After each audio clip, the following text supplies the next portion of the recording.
안녕하세요. 코인우먼입니다. 오늘은 12월 28일 수요일입니다. 어제 비로소 크리스마스 연휴가 마무리되면서 미국 증시도 다시 열렸고요. 그러면서 잠잠하던 분위기가 다시 올 한 해를 마무리하기 위한 움직임으로 바빠지는 것 같습니다.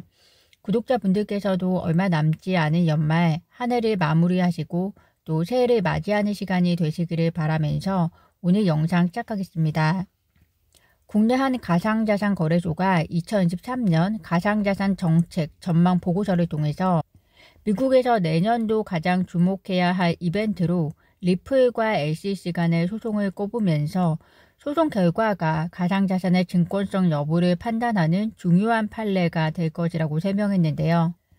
국내 가상자산 거래소 역시도 내년도 리플과 SEC 소송 결과를 가장 핫한 이슈로 꼽은 만큼 남은 소송 일정 함께 공유드리겠습니다. 제임스 필란 변호사는 앞으로 리플과 SEC 소송의 남은 일정을 다음과 같이 정리했습니다. 현재 리플과 SEC는 각각 약식 판결 신청에 대한 브리핑이 완료된 상태입니다.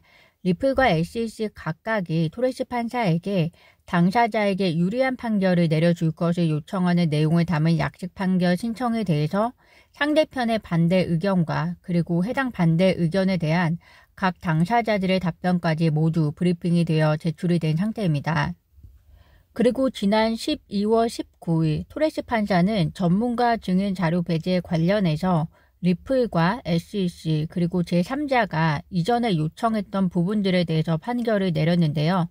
그때 개인정보 보호와 관련된 부분들에 대해서는 소송 당사자와 그리고 제3자의 대부분의 요청을 받아들였습니다. 그렇다면 남은 것은 무엇이냐 하면 12월 19일 토레스 판사 판결을 포함해서 당사자들이 제출한 약식 판결 신청과 관련된 자료들에 대한 봉인 문제가 남아있습니다.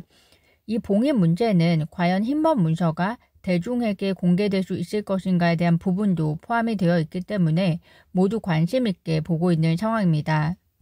방금 언급한 약식 판결 신청과 관련된 자료들을 봉인해 줄 것을 요청하는 옴니버스 요청 타임라인은 12월 22일까지였는데요. 역시나 SEC는 지난 콘텐츠에서도 말씀드린 것과 같이 흰번 문서는 절대로 대중에게는 공개되어서는 안 된다고 토레스 판사에게 요청을 했습니다.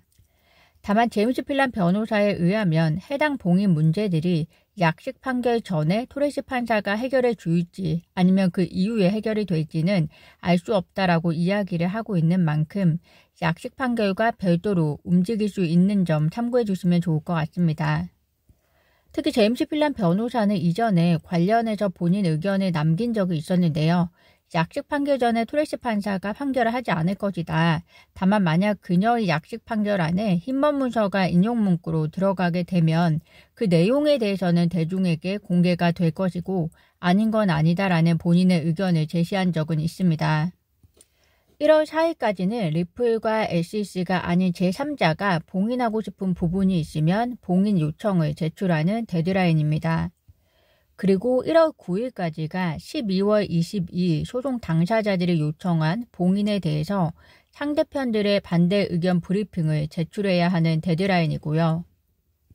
1월 18일까지 1월 4일 제3자가 제출한 봉인 요청에 대한 반대 의견이 있으면 반대 의견을 제출해야 합니다.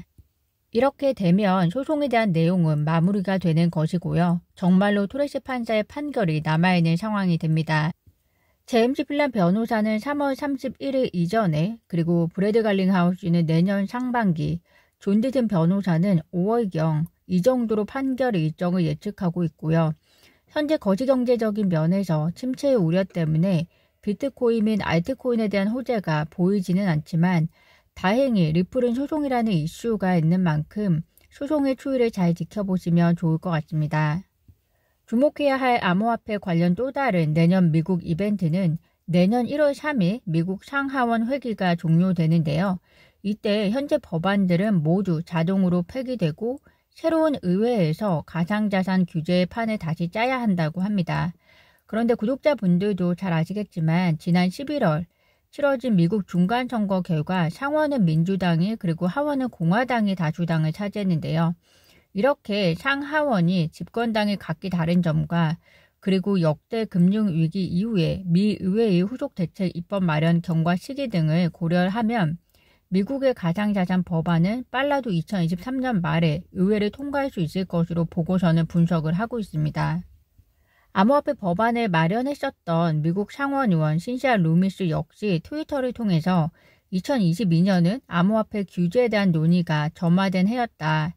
루미스 진리브랜드 암호화폐 법안이 통과되지는 않았지만 2023년은 이 법안과 추가 법안을 추진할 확실한 출발점을 갖췄다고 말하면서 한 해를 마무리를 하고 있는데요.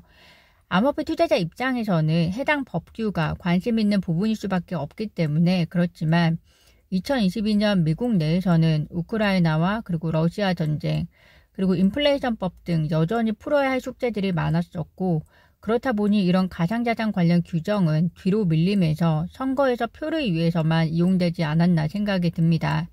그렇지만 FTX 사태를 무시할 수 없는 만큼 2023년에는 법안에 있어서 좀 더 성과가 있지 않을까 기대해 봅니다. 국내에서는 오늘 기사에서도 나온 것과 같이 현재 논의되어야 할 사항들에 밀려서 가상자산과 관련해서는 여전히 답보 상태라는 점이 얼마나 내년에는 진척이 될지 지켜봐야 할 것 같은데요. 다만 내년 초 발표될 증권형 토큰 가이드라인을 통해서 가상자산의 증권성 판단 기준과 그리고 발행, 유통 체계에 대한 정책 방향이 보다 명확해질 전망이라고 이야기를 하고 있습니다. 2022년은 다가오 2023년은 암호화폐에 있어서도 과도기가 아닌가 생각이 듭니다. 해당 이미지는 닷컴 버블 시대의 한 회사와 현재 비트코인을 비교한 사진인데요. 과도기가 그저 한 산업이 반짝하고 사라지는 과정이 아니라 닷컴 버블 시대와 같이 진정한 옥석을 가리는 시대가 되기를 진심으로 바라봅니다. 그러기 위해서는 투자자분들도 같이 공부를 해야 하고 또 그 공부를 바탕으로 스스로가 감당할 수 있는 만큼의 투자를 하는 것이 좋지 않을까 생각이 듭니다. SEC 총괄 변호사가 올해 말에 사임할 것이라는 소식입니다.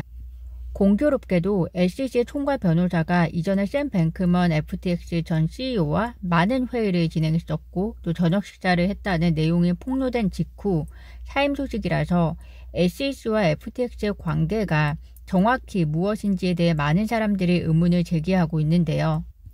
더 신기한 것이 샘 뱅크먼이 2억 5천만 달러의 보석금을 내고 석방된 날에 이 사임 발표가 나온 것도 의심스러운 일이라며 의회 내 일부 의원들은 FTX와 SEC의 관계에 대한 조사를 지속적으로 요청하고 있는 상태입니다.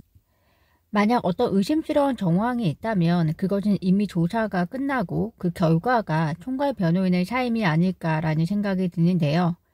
SEC 내 많은 직원들을 그만두어서 인사 관련 챌린지를 받고 있는 갠슬러가 이번에는 인사 관련 부정부패 관리 부재로 챌린지를 받을 수 있는 상황인 것 같습니다. 이런 상황에서 리플과의 소송 결과는 갠슬러의 남은 SEC에서의 행보와 그리고 그의 야망의 결정적인 한 수가 될 것 같습니다. 오늘 제가 준비한 소식은 여기까지입니다. 오늘도 영상 시청 진심으로 감사드리고요.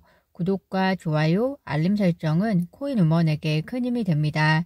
감사합니다.